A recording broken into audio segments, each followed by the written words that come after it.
யார் அவன்? அவன் ஒரு ரசனைக்காரன். சாதாரண பெண்ணெண்ணை பேரழகி போல் ரசிக்க தெரிந்தவன். நான் உதட்டில் சாயம் பூசிக்கொண்டால் உன் வறண்ட இதழ்களை தான் விரும்புகிறேன் என்பான். கண்களில் கருவளையம் என்று கவலை கொள்கிறேன். உன் கண்களில் மீது என் ஈர்ப்பு என்கிறான். யார் அவன்? என் முகப்பருக்களை ஒருபோதும் வெறுக்காதவன். என் சீரற்ற புருவங்களின் இடையில் முத்தமிட மறக்காதவன்.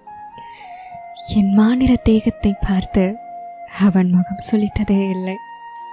என் எடையை வைத்து என்னை எடை போட்டதும் இல்லை. என்னை பார்க்க வரும்போதெல்லாம் என் பராமரிப்பற்ற கூந்தலில் தான் அவன் முகம் பதிப்பதுண்டு. உனக்கு நான் எப்படி இருக்க வேண்டும் என்று கேட்டேன்.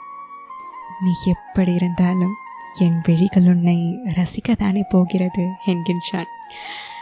என்னை என்றும் மறுக்காத என் ரசனைக்காரன் அவன்.